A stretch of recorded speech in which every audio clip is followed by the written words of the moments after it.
fighting, I was going to prove everybody wrong, and that was that. Well, in less than a week, I was out of the hospital, and I was still alive, to everyone's dismay. And probably a few people's disappointment. But anyways, proceeded to finish chemo in March of 05. In May of 05, I had a double mastectomy, a radical on the left side, a partial on the right. Yes, this is my $1 million boob. This one my insurance capped out on. And right before I went to the hospital, I said, you know what? This is it. You know, it's like the song said, live like you were dying.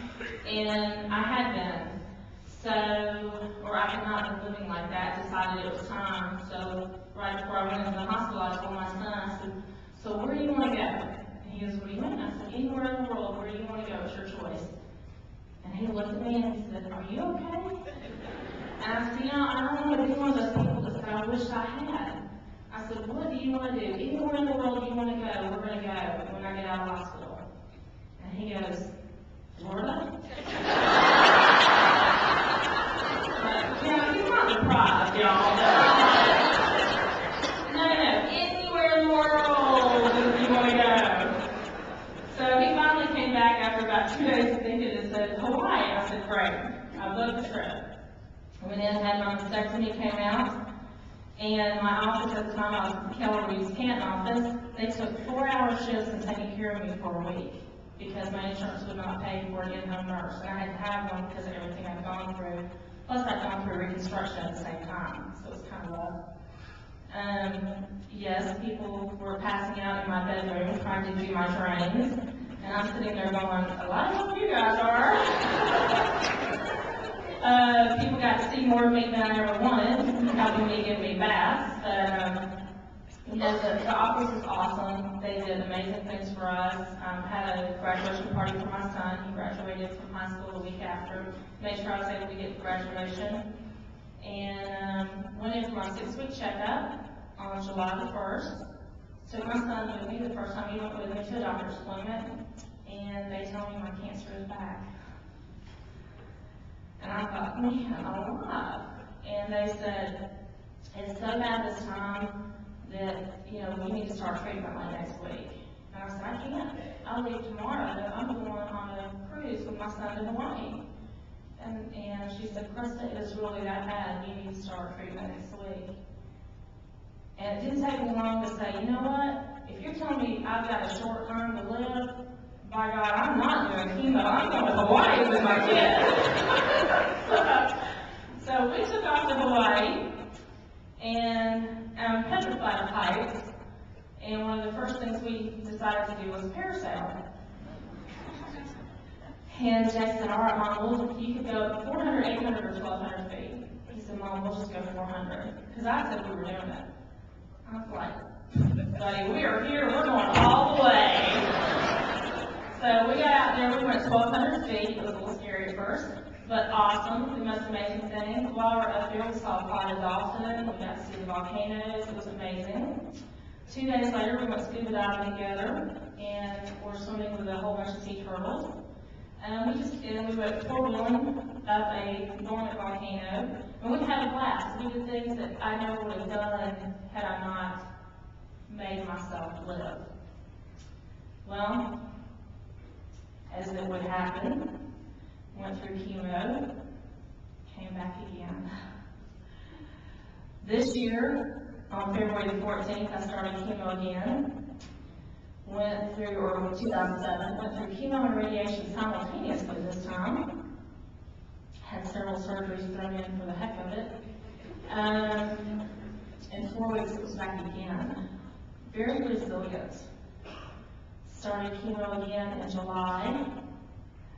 In October, they said it wasn't working, and they just wanted to quit. I said, man, you don't know me yet, do you? So decided that a surgery would have to happen in order for me to live. On my birthday again, this time I turned 43. 40s are not fun. they proceeded to tell me that they were going to have to amputate my left arm in order for me to live. 3 months of this, I could deal with it. This, I couldn't deal with. And so for about a week, locked myself in the house, didn't answer the phone, didn't care about work, didn't care about anything. And finally, I was like, you know what? I gotta get out of this. I gotta shake it. Something's gonna have to give. So I started going to see doctors. One doctor that was very good at the surgery wanted me to pay him cash up front because he knew my insurance had capped out. And I asked him point blank, I said, what gives you the right to say that my life isn't worth saving because I don't have cash? My breast specialist, who stuck with me through thick and thin, and I will tell you her name, Dr. Brenda Simpson, kept on and on until she found someone to do the surgery for me. Dr. George Danaher did it on December 21st at St. Joe's, and he wanted to amputate my arm as well. I said, what's my chance if we don't? And he said, 1%. I said, 1% what? He goes, 1% that you'll be back in 90 days because it's not going to work, and we'll have to amputate your arm. And I said, so what you're saying is I have a chance of not amputating my arm. He goes, I guess. I said, well, I want to take the chance. So on December 21st, I went in, and the surgery lasted about 7 hours, a lot longer than I expected. They did have to sacrifice several nerves, cut off several blood vessels, so I can't have blood taken in his arm anymore, too bad.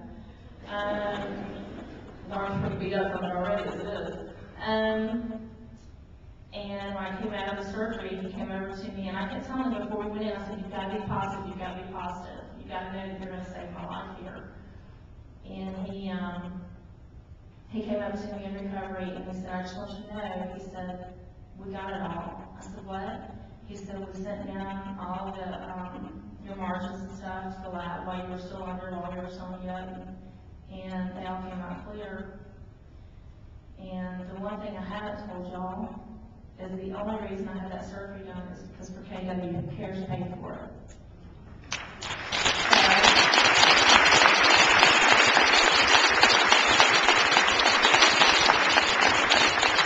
And going to what Kay was saying as a somebody or nobody, I was sitting there going, I'm a nobody.